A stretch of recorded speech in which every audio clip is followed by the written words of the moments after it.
بسم اللہ الرحمن الرحیم۔ السلام علیکم ورحمۃ اللہ وبرکاتہ۔ الحمد للہ وکفی وسلام علی عبادہ الذین اصطفی، اما بعد۔ حاضرین و ناظرین، یہ درس نمبر 31 ہے اور آج کے درس کا عنوان ہے کفر سے اسلام کی طرف سفر کا حسن انجام۔ چلیے ہم حدیث پیش کرتے ہیں، ترجمے کے بعد تشریح کرتے ہیں۔ بسم اللہ الرحمن الرحیم۔ عن ابی سعید الخدری رضی اللہ عنہ انہ سمع رسول اللہ صلی اللہ علیہ وسلم یقول اذا اسلم العبد فحسن اسلامه يكفر الله عنه كل سيئة كان سلفها وكان بعد ذلك القصاص الحسنة بعشر أمثالها إلى 700 ضعف والسيئة بمثلها إلا أن يتجاوز الله عنها، متفق عليه۔ ترجمہ یوں ہے، حضرت ابو سعید خدری رضی اللہ عنہ سے روایت ہے کہ انہوں نے رسول اللہ صلی اللہ علیہ وسلم کو یہ فرماتے ہوئے سنا، جب کوئی بندہ اسلام قبول کرتا ہے اور اس کا اسلام اچھا کامل ہو جاتا ہے تو اللہ تعالیٰ اس کے تمام گناہوں کو معاف فرما دیتا ہے جو پہلے کر چکا تھا، اور اس کے بعد اعمال کا حساب یوں ہوگا کہ نیکی 10 گنا سے لے کر 700 گنا تک بڑھا دی جائے گی اور برائی کا بدلہ اسی کے برابر ہوگا، سوائے اس کے کہ اللہ اس سے درگزر فرمائے۔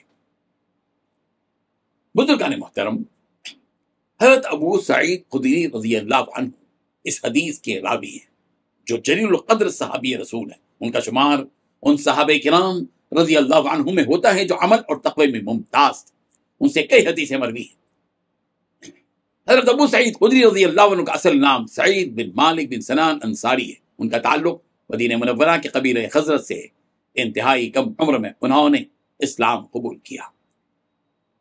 بزرگان محترم، اس حدیث میں 5 باتیں بیان کی گئی ہیں، خلاصے کے طور پر پیش۔ پہلی بات، جب کوئی بندہ مسلمان ہو جائے اور اس کا اسلام اچھا ہو، یعنی وہ اچھی طرح مسلمان ہو، تو اللہ تعالیٰ اس کے سارے گناہوں کو معاف کر دیتے ہیں جو وہ اسلام لانے سے پہلے کر چکا تھا۔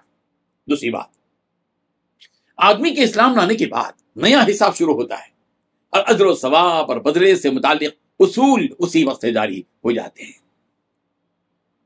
تیسری بات، مسلمان کی ایک نیکی کا بدلہ 10 گنا بلکہ 700 گنا تک اس کا ثواب لکھا جاتا ہے۔ چوتھی بات، برائی کے بدلے کا اصول یہ ہے کہ اس نے جتنی برائی کی اسی کے بقدر برائی لکھی جائے گی۔ پانچویں بات، ہو سکتا ہے کہ اللہ تعالیٰ بندے کی برائی کو معاف بھی کر دے۔ اللہ اکبر۔ بزرگان محترم، رب ذوالجلال کا قانون یہ ہے کہ جب بھی اس کا کوئی بندہ کفر کے دلدل سے نکل کر اسلام کی روشنی میں داخل ہو جاتا ہے اور وہ شخص اپنے یقین اور اخلاص کے ذریعے اپنے اسلام کو عمدہ اور اعلیٰ بنا لیتا ہے، تو اللہ تعالیٰ کی طرف سے اس کی قربانی، اس کی ہمت، اس کی محنت اور اس کی جد و جہد کی وجہ سے اس کو اس ابدی اور دائمی اعزاز اور اکرام سے نوازتے ہیں کہ اسلام لانے سے پہلے اس سے جو کچھ گناہ ہوئے، جتنے گناہ اس نے کیے تھے اور جو کچھ برے اعمال اس کی زندگی میں سرزد ہوئے تھے، ان تمام گناہوں کو اللہ تبارک و تعالیٰ معاف فرما دیتے۔ بعض اوقات ہم پیدائشی مسلمان اس مسلمان کو حقیر سمجھتے ہیں جس نے ابھی اسلام قبول کیا ہے، بلکہ کمظرفی یا تنگ ذہنی کی وجہ سے اس کو اپنے سماج کا حصہ تسلیم کرنے کے لیے ذہنی طور پر تیار نہیں ہوتی۔ قابل غور بات یہ ہے کہ اسلام کی حالت میں ہمارے کیے ہوئے گناہوں کے معاف ہو جانے یا مٹنے کے بارے میں یقینی طور پر نہیں کہا جا سکتا کہ ہم بخش دیے گئے، لیکن جس نے کفر کی حالت میں زندگی بسر کی، اس کے بعد اللہ تبارک و تعالیٰ نے اس کو اسلام کی توفیق اور ہدایت عطا کی، اس نے اسلام قبول کر لیا اور ایمان اور یقین کی مضبوطی اپنے اندر پیدا کر لی اور اخلاص اور الہیت کا بلند مقام اس نے حاصل کر لیا، تو ایسے مسلمان کے بارے میں یہ یقین کے ساتھ کہا جا سکتا ہے کہ وہ ہم سے بہتر ہے، اس لیے کہ وہ بخش دیا گیا۔ اس کے بخش دیے جانے اور اس کے گناہوں کی معافی کے بارے میں بشارت اس صادق و امین پیغمبر نے دی ہے، جس کو دنیا جہاں کے سارے انسانوں میں سب سے زیادہ سچا انسان قرار دیا گیا ہے۔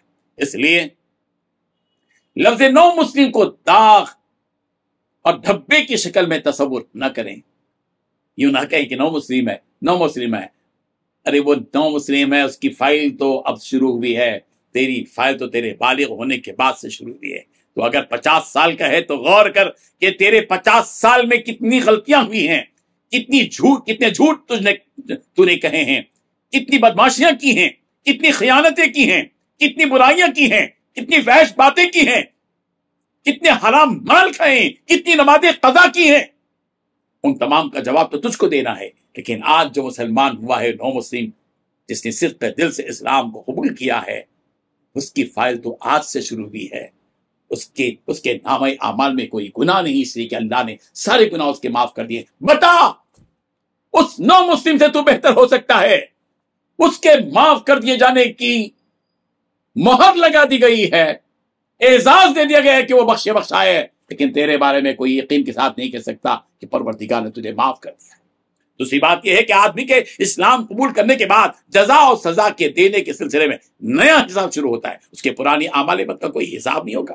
اس اسلام لانے والے خوش نصیب انسان سے تعلق اجر و ثواب اور جزا و سزا کے جو آفاقی اصول ہیں، وہ اصول جاری ہوتے ہیں کب؟ جب وہ اسلام قبول کرتا ہے۔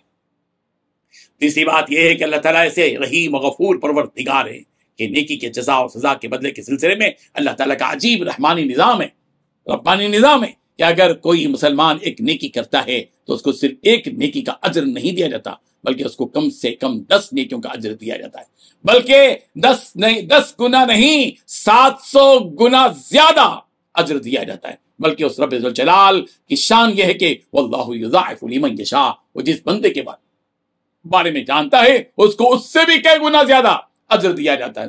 لیکن برائیوں کے بدلے کے معاملے میں اللہ تعالیٰ کا معاملہ اس سے بالکل الگ ہے کہ جس مسلمان نے ایک گناہ کیا اس کو صرف ایک گناہ کی سزا ہی دی جائے گی۔ ایسا نہیں ہوگا کہ کسی نے ایک گناہ کیا اس کو 10 گناہوں کا بدلہ دیا جائے گا۔ یہ رحمت الہی کا ایک حسین منظر ہے، پروردگار کے عادل ہونے کی ایک علامت اس کا مظہر ہے، اور یہ اس کی بڑی شان ہے۔ یعنی برائی کے بدلے میں اتنا ہی بدلہ دیا جائے گا جتنی کہ اس نے برائی کی، لیکن نیکی کا بدلہ 10 گنا زیادہ، بلکہ 700 گنا زیادہ، بلکہ اس سے بھی زیادہ دیا جائے گا۔ ایک اور بات یہاں یہ بتلائی گئی ہے کہ ضروری نہیں کہ اللہ تعالیٰ ہر بندے کے ہر گناہ کی سزا دے، وہ اگر چاہے تو گناہ کرنے والے کو معاف ہی کر دے، کوئی سزا ہی نہ دے۔